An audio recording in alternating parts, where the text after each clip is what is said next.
नमो बुद्धाय मित्रांनो, आपल्या सर्वांचे आपल्या मनपसंत चॅनल मन शांतीवर स्वागत आहे. आपण मिलिंद प्रश्न या ग्रंथाचे वाचन करीत आहोत. चला तर सुरू करूया आजच्या वाचनाला. मित्रांनो, कालच्या वाचनात आपण बुद्ध पूजेचे फळ मिळते की नाही या भागाचा काही भाग वाचला होता व आज तो राहिलेला भाग. चला तर सुरू करूया आजच्या वाचनाला. उपभाग 2, वादळाची उपमा.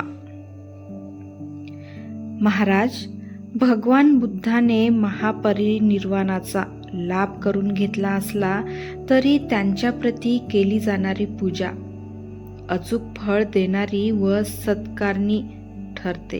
याविषयी अजून एक कारण ऐकावे.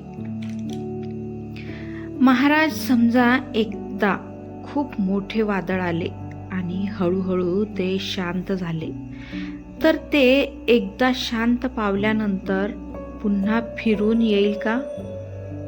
नाही बनते. शांत पावलेले वादळ पुन्हा कसे काय फिरून येऊ शकेल? असे का होऊ नये? कारण की वादळ म्हणजे अगदीच अचेतन वस्तू आहे. त्याला इच्छा ती कशी नसतेच. महाराज, ते शांत पावल्यानंतरही त्यास वादळ नावानेच ओळखले जाते का? नाही बनते. परंतु पंखा हेही एक वारा निर्माण करण्याचे साधन आहे.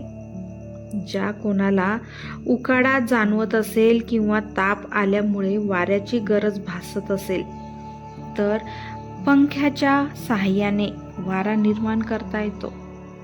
काही प्रमाणात का होईना, पण त्या वाऱ्यापासून उकाडा किंवा ताप या अवस्थेत आराम मिळविता येतो.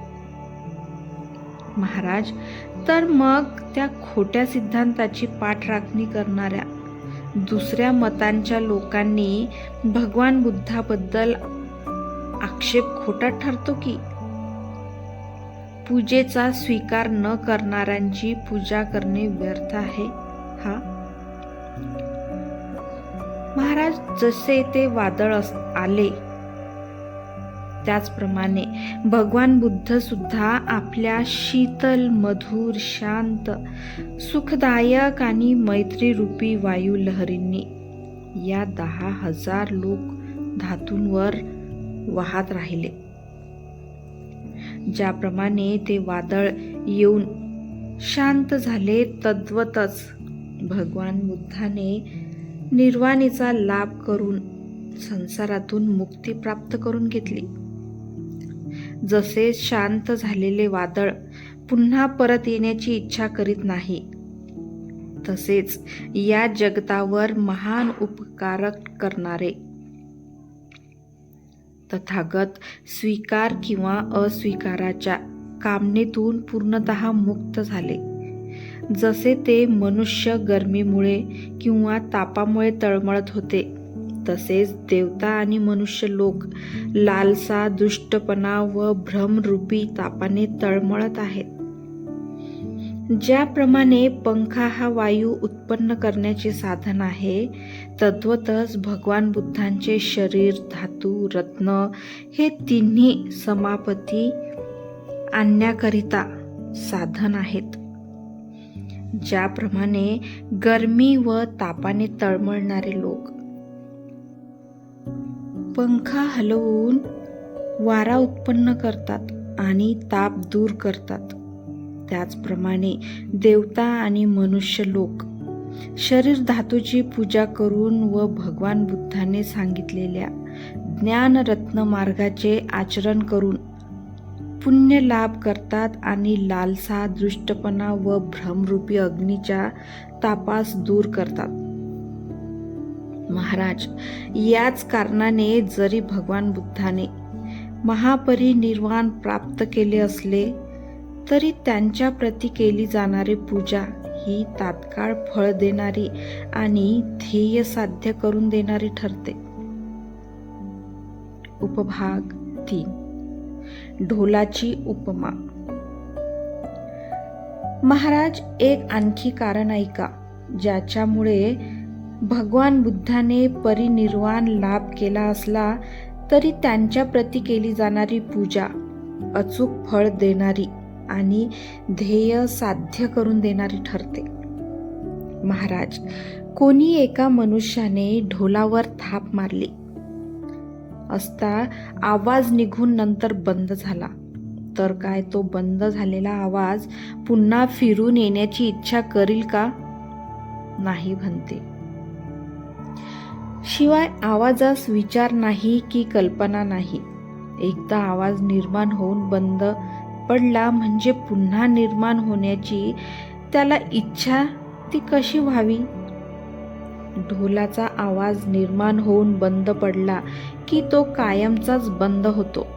परंतु आवाज काढण्याकरिता ढोल हे एक साधन आहे. तेव्हा जर तसा प्रसंग आलाच तर कोणीही मनुष्य ढोलावर थाप मारून आवाज उत्पन्न करू शकतो.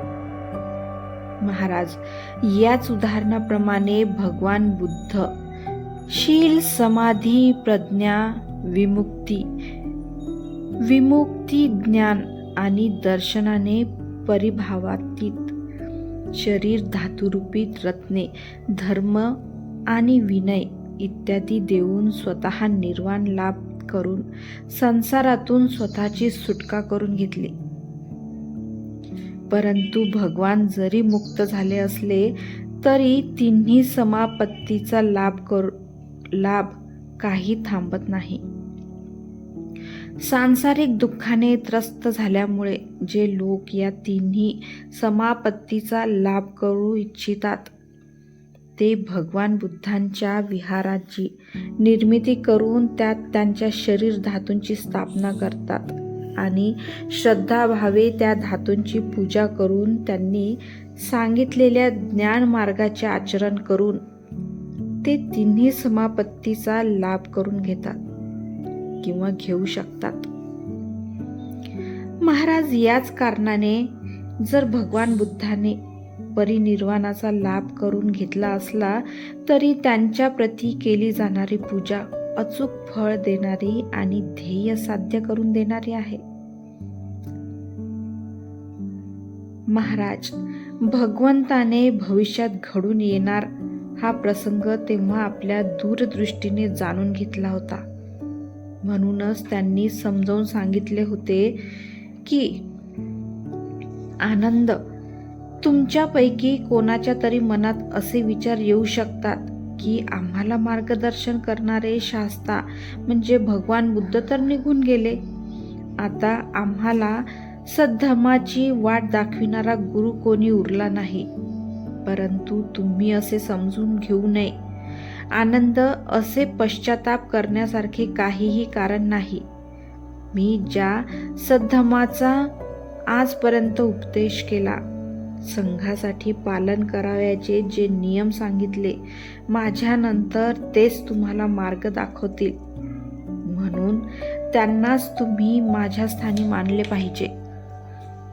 याही कारणाने जरी आता भगवान बुद्ध राहिले नाहीत व त्यांनी परिनिर्वाण प्राप्त केले असले तरी त्यांच्या प्रती केली जाणारी पूजा निरर्थक होऊ शकत नाही. इतर पंथाच्या लोकांनी घेतलेले आक्षेप अगदी खोटे, अन्यायी, वस्तुस्थिती सोडून आणि केवळ विरोधाभास निर्माण करणारे आहेत. ते आता सिद्ध झाले. हे दुःखाचे कारण आहे, कारण दुःख हे खोटेपणाचे फळ आहे व अधःपतनाच्या म्हणजे नरकाच्या मार्गाने नेणारे आहेत.